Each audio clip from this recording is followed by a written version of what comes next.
Bonjour Evelyne Dress, bienvenue sur le Salon international de littérature en langue française. Merci d'avoir accepté de participer aux, aux conférences, mais surtout d'être l'invité d'honneur, l'invité privilégié. Merci de rejoindre la Belgique, le Canada, la France, la Suisse et d'autres pays. Merci à vous de Alors, m'inviter. Alors Evelyne, vous avez une biographie fleuve, vous touchez un peu à tout. On l'a vu dans votre vidéo de présentation. Vous êtes actrice qui a une renommée également internationale. Vous avez travaillé pour le cinéma, pour la télévision.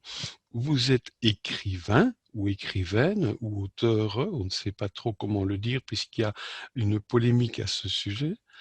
Vous, Voulez-vous que je vous réponde? peut-être, quel est votre Je suis choix? écrivain. Alors, j'ai dit tout à l'heure romancière, mais je suis écrivain parce que je pense que j'ai mérité d'être un homme. Vous pourrez réfléchir là-dessus. Je réfléchis, puisque là aussi c'est polémique. Oui, vous êtes homme dans le sens humain du terme. Vous êtes une personne que j'apprécie énormément et je n'en suis pas le seul. Vous avez l'art, lors des rencontres, de mettre votre interlocuteur à l'aise et c'est toujours un grand plaisir. Alors oui, auteur ou écrivaine, écrivain, actrice, on l'a dit, productrice et peintre et que sais-je, vous n'êtes pas compositrice. Non, non. J'ai fait ça étant jeune, petite même, puisque mon papa me payait des cours de piano. Et les cours, je déteste ça. Donc moi, tout de suite, j'ai voulu composer. Bon, mais ça s'est arrêté là. J'ai pas suivi cette voie. Avant de parler littérature, il est impossible de ne pas couvrir votre métier cinéma et télévision, hein. Vous avez commencé en 69 et puis vous avez continué pendant des années et des mois à couvrir les écrans et vous avez fait exploser le box-office puisque on l'a déjà souvent dit lors de nos rencontres, lors d'une projection ou lors d'un match de football à niveau international, vous avez réussi à écraser le football par votre audimètre. Oui, absolument, par le film que j'ai réalisé qui s'appelait Pas d'amour sans amour. C'est un film avec Patrick Chenet, Gérard Darmon, Martin Lamotte, Michel Duchossois, Jean-Luc Bidault, Aurore Clément, Dora Dole, Pascal Recard, etc. Et je jouais le rôle principal. C'est un film que j'ai produit, joué, réalisé, ce qui était une gageure à l'époque, parce que nous étions dans les années 90 et une femme qui avait toutes ces casquettes, c'était assez insupportable. Depuis, ça s'est un petit peu arrangé, j'espère, je ne sais pas. Et puisque je ne me confronte plus en ce moment, du moins. Et, en tout cas, mais il y a une chose avant, Pas d'amour sans amour. C'était un film où j'étais vedette du film qui s'appelait Et la tendresse, bordel, qui a effectivement traversé les frontières et qui est un film culte parce qu'à l'époque, il avait fait des millions d'entrées et tenu tête à Jean-Paul Belmondo, je ne sais plus dans quel film. Alors oui, il y a aussi ce film qui a résonné à nos oreilles, hein, un film au titre fleuve également. Elle boit pas, elle fume pas, elle drague pas, mais elle cause. Alors oui, elle cause, mais causer avec Evelyne Dress, c'est plonger dans l'éclectisme et sans se prendre la tête, sans avoir non plus de discussions stériles. J'aime beaucoup ces discussions, ces échanges parce que on effleure tous les sujets et sans aucune censure. Pas la moindre. Nous avions eu l'occasion de parler également, et excusez-moi si je transgresse un peu, à l'occasion du Salon du Livre de Rocamadour, de blessures que vous portiez, blessures du passé, mais qui rejoint surtout votre côté plume, côté littérature, hein. Vous avez ce passé qui pèse sur vos épaules et que vous assumez. Oui, effectivement, ce qui traverse tous mes romans, c'est ma judéité. Et la grande question que je pose, c'est quoi être juif? C'est d'ailleurs une question à laquelle les Juifs eux-mêmes ne peuvent pas répondre, car quel est le problème? Où est le problème? Et donc, c'est effectivement une blessure pour moi, parce que lorsque j'étais petite, comme la guerre était encore proche, mon père, je l'ai appris plus tard, mon père ne voulait pas qu'on dise que nous étions juifs. Et puis, certains matins, on se levait et sur la boutique de tailleur sur mesure de mon papa, il y avait des croix gammées euh, inscrites en noir. Et donc, quand vous êtes petite, c'est quelque chose de très violent. Et vous comprenez à ce moment-là qu'il ne faut pas dire que vous êtes juive. Alors, je ne sais pas pourquoi, lorsque je me suis mise à écrire mon premier roman, mon héroïne était juive et ça m'a libérée. Et depuis, je, euh, je creuse ce sillon et j'essaye de trouver des réponses à mes questions. Vous essayez de trouver des réponses avec talent et vous le soulignez très bien. Qu'est-ce que cela signifie d'être juif ou français ou belge ou sans frontières? C'est bizarre, l'être humain, comme il peut mettre des étiquettes ou qu'il a besoin de mettre des étiquettes, soit pour grandir, soit pour rapetissir. On ne sait pas. Trouvera-t-on un jour la réponse? Je ne sais pas. Alors, vos ouvrages sont superbes. J'ai eu l'occasion d'en lire quelques-uns, vous le savez, hein, parfois en le prononçant un peu mal. Pas d'amour sans amour, on l'a cité, c'était mis aux écrans avec beaucoup de talent. Les tournesols de Jérusalem, Fort comme l'amour, le rendez-vous de Rangoon, les chemins de Garvolin, le rendez-vous. Garpeline, Garvoline, mais j'ai pas dit Garwolin cette fois-ci. Je savais que j'allais me planter. Les tournesols de Jérusalem, encore une fois, préédité. La maison de Pétichet, c'est un livre qui vous tient à cœur, hein, La maison de Pétichet. tout à C'est la fait. maison de vos enfants, de votre enfance également. Tout à fait. Nous, comme je vous ai dit d'entrée, je suis née dans le train parce que ma mère voulait accoucher à Grenoble auprès de sa mère, qui avait donc réservé une chambre dans un hôpital.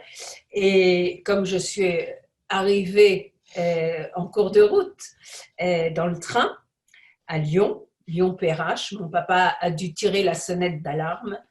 Et lorsque ma mère a donc accouché dans le train. Ensuite, nous avons été transportés à l'Hôtel Dieu à Lyon, qui était un hôpital tenu par les religieuses. Et quand elles nous ont accueillis, elles se sont écriées en me voyant: oh, le beau bébé que le bon Dieu vous a donné, madame. Et voilà. Et donc, peut-être est-ce une phrase importante pour moi, j'en suis sûre même, car je me suis toujours prise pour une fille de Dieu. C'est pas une fille supérieure, c'est une fille qui porte Dieu en elle et que la, la, la, la mystique m'intéresse beaucoup. Et alors, au sortir de l'hôpital, de l'Hôtel Dieu, nous sommes allés à Grenoble, puis à Petitchet, où ma grand-mère avait une ferme qu'on réhabilitait d'année en année. Cette ferme avait sauvé mes grands-parents lorsqu'ils s'étaient enfuis pendant la guerre pour se cacher. Et voilà, c'est donc cette maison familiale ferme qui à la fois résonnait de l'amour que nous avions les uns pour les autres, de la gaieté, parce que tous ces juifs sont très gais malgré tout ce qui leur arrive, et, et de chansons, de musique, D'humour, hein. tzigane, mes grands-parents maternels étaient hongrois, et aussi avec cette blessure qui était toujours là, évidemment. La maison de Petitchet était une fiction, mon roman était une fiction. Cela dit, une fiction partie à partir d'un fait réel, une anecdote vraie. C'est-à-dire que lorsque j'avais 5 ans, j'étais éperdument amoureuse du jeune homme du bout du chemin qui, lui, en avait 17 et qui forcément ne me regardait pas. Et j'ai construit toute une histoire à partir de cette anecdote, racontée la rivalité entre deux sœurs amoureuses du même homme, etc., avec l'une qui en est amoureuse depuis qu'elle est bébé.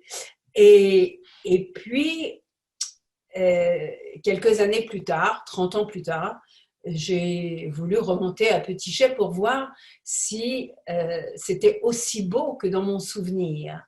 Et là, il s'est passé quelque chose euh, qui fait donc suite au roman d'une certaine manière et que j'espérais un jour raconter dans un autre roman, mais comme je prends 3 ans, 4 ans à écrire, je suis très heureuse qu'un éditeur, les éditions Magellan, m'ait demandé si je n'avais pas envie d'écrire une histoire à propos autour d'une ville ou bien d'une région. Et tout de suite, l'idée m'est venue de raconter ce qui m'est arrivé après la maison de Petit-Chais, 30 ans plus tard, et que donc je livre dans Pour l'amour du Dauphiné, le Dauphiné Grenoble et Petit-Chais étant dans le Dauphiné, évidemment.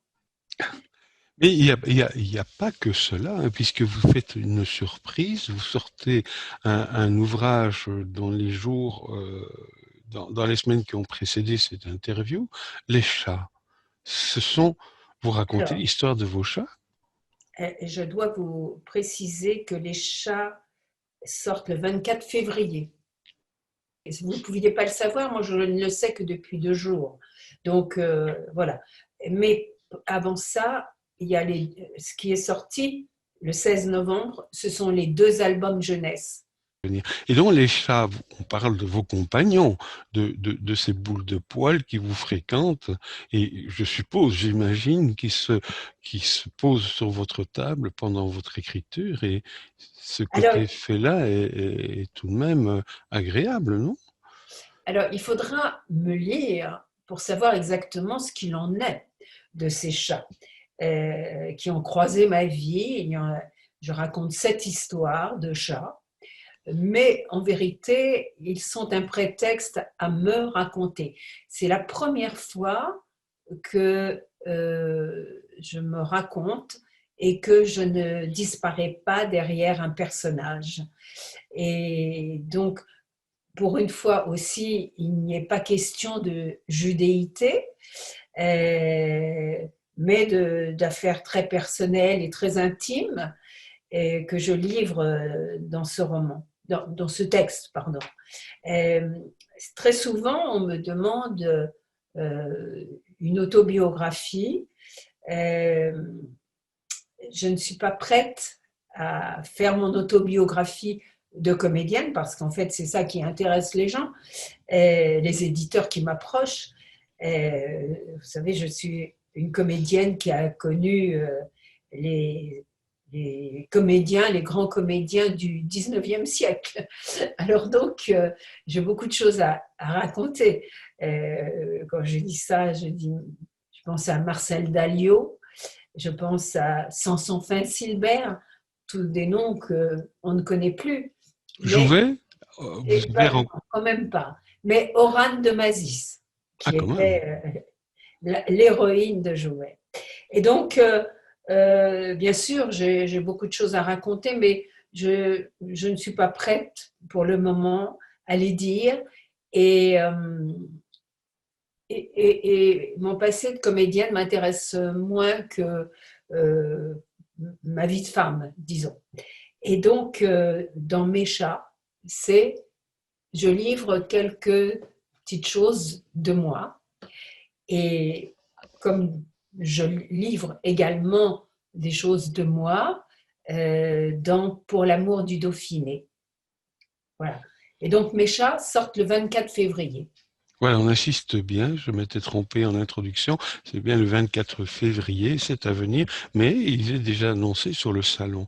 Alors, on va peut-être passer du côté jeunesse, et je ne sais pas pourquoi, mais ça vous va bien. Je vois un Oui. livre dans lequel vous expliquez aux enfants comment faire des crêpes, on va rappeler le titre, parce que je ne l'ai pas devant moi. Luna apprend à faire des crêpes et en même temps sont sortis le 16 novembre pour les fêtes de Noël, Luna et les petits canards. Alors, je suis très heureuse, ce sont mes premiers albums jeunesse et je suis très heureuse qu'un éditeur m'ait approché pour cet exercice et j'y ai trouvé un bonheur intense, si bien que j'ai déjà écrit Luna euh, et les oreilles d'Aman.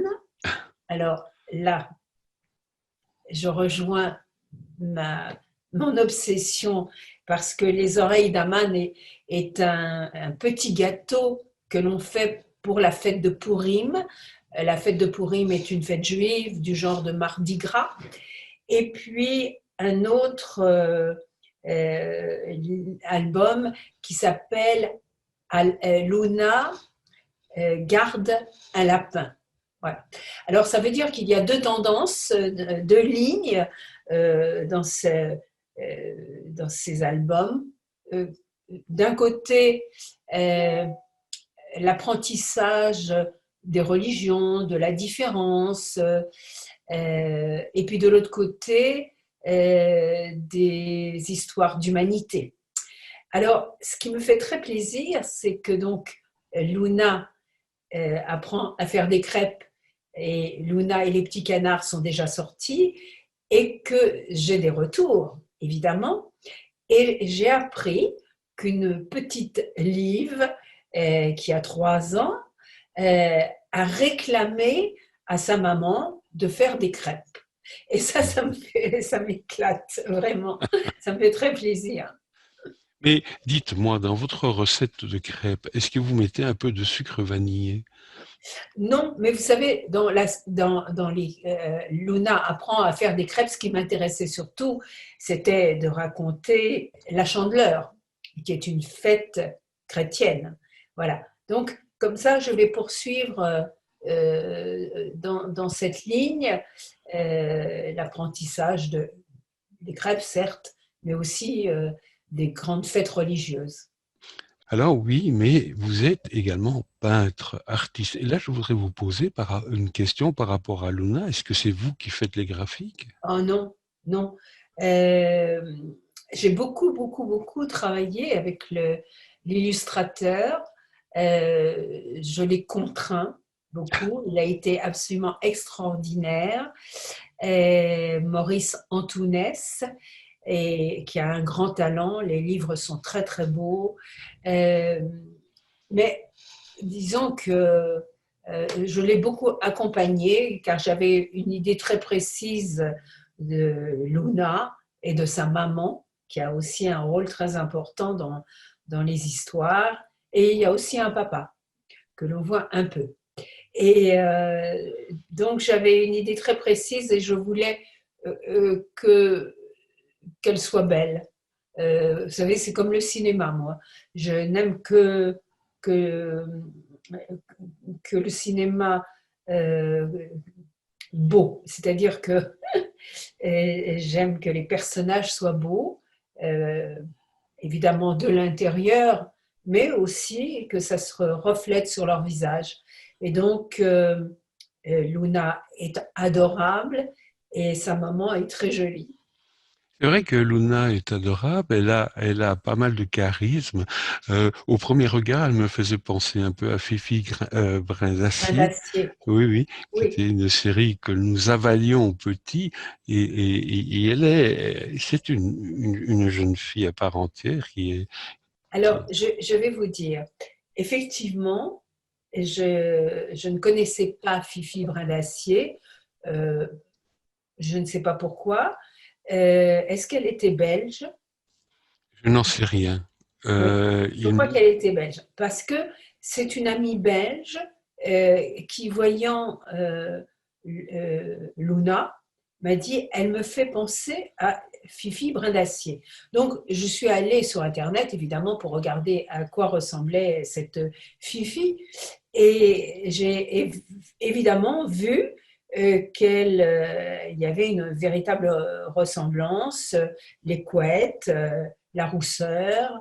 Alors, je dois vous dire que si j'ai choisi que Luna soit rousse, ce n'est pas par hasard, c'est même très profond. J'aurais adoré avoir une petite fille rousse parce que je sais que les enfants roux ont quelques difficultés à l'école. Et en tout cas, c'était comme ça de mon temps. Peut-être qu'aujourd'hui, ça a évolué et qu'ils sont mieux acceptés, mais je comprends évidemment, comme je vous l'ai expliqué par ma judéité, euh, la différence. Je sais ce que ça veut dire qu'être différent des autres. Et donc, j'aurais su expliquer à ma fille combien c'était joli d'être une petite fille rousse. Oh, que vous avez raison, d'ailleurs, on se rejoint sur ce point, c'est que les enfants roux, hein, les poils de carotte, comme on les appelait de façon péjorative, ont ce caractère en plus et cette beauté dans le regard et espiègle souvent, ou bien c'est la façon dont on les regarde, je ne sais pas. Mais je vous rejoins un peu, j'aurais voulu avoir des enfants roux aussi. Je ne sais pas pourquoi, c'est dans ma tête. Mais enfin. Et voilà, Evelyne Dress, peintre. Peintre, vous avez fait pas mal d'expositions et vous avez été primé, mais vous êtes primé dans tous les exercices que vous approchez. Oui, j'ai été exposée 2 fois au Grand Palais. C'est dommage, j'ai pas eu l'idée de mettre l'ordinateur près de mes toiles parce que vous auriez pu les voir en fond, mais bon voilà, ce sera pour une autre interview. Euh, et j'ai été donc exposée 2 fois au Grand Palais, j'ai eu des prix, des médailles, et cet exercice complètement inattendu pour moi parce que je ne savais pas que j'étais capable de peindre quand je m'y suis mise. Et je fais des grandes fresques de 3 mètres sur 2 et des triptyques, des diptyques. Et ça prend beaucoup de place sur les murs. Et donc oui, voilà, j'ai été la première étonnée d'être capable de mettre en image ce que j'avais dans la tête. Mais vous savez, pour moi, rien ne change. Il n'y a que le support qui change. De façon générale, je raconte toujours la solitude et voilà. Mais aussi la quête. Dans vos ouvrages, on retrouve souvent cette quête, hein, Vous avez raison, la quête de devenir une femme avec un grand F. C'était aussi une question qui m'a obsédée euh, toute ma vie. Et donc, même petite, j'imagine. Et donc, c'est un peu ça aussi que je raconte dans mes toiles. Et évidemment, dans mes livres, quête de devenir cette grande et belle jeune femme dans la lumière et juive de surcroît. grande femme, je crois que vous l'êtes. Je ne sais pas par la taille, je n'oserais pas m'avancer sur ce chemin, mais grand au niveau artistique, oui, et reconnu. Et curieusement, on a l'impression que vous renaissez de vos cendres, bien que cendres, mon Dieu, quelle expression idiote, mais on a l'impression que vous revenez constamment sur l'avant de la scène et toujours avec ce talent à bout de doigts. Pourquoi à bout de doigts? Simplement parce que vous le portez avec humilité. C'est rare, ça. Vous avez raison, cher Philippe. Et, vu tous les coups que j'ai déjà pris, euh, c'est une chance que je sois forte. Je suis du signe du lion et je pense que ce n'est pas un hasard. Donc, si j'arrive à me relever de mes cendres, comme vous dites, comme le phénix, je renais à chaque fois. Il fallait renaître de ma famille d'abord, ma mère en l'occurrence. Il fallait renaître de toutes les entreprises que j'ai mises euh, sur pied, et notamment Pas d'amour sans amour, le film que j'ai réalisé, qui a été, comme vous savez, un grand succès, mais qu'on m'a fait payer très très cher.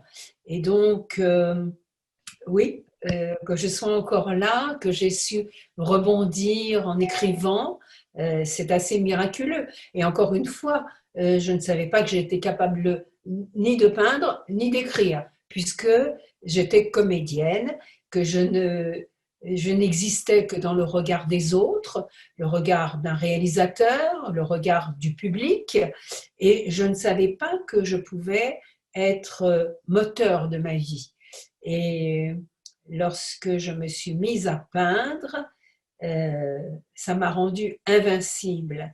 Et voilà, je suis heureuse du parcours et en même temps insatisfaite, bien entendu, car je cours toujours bêtement après la reconnaissance.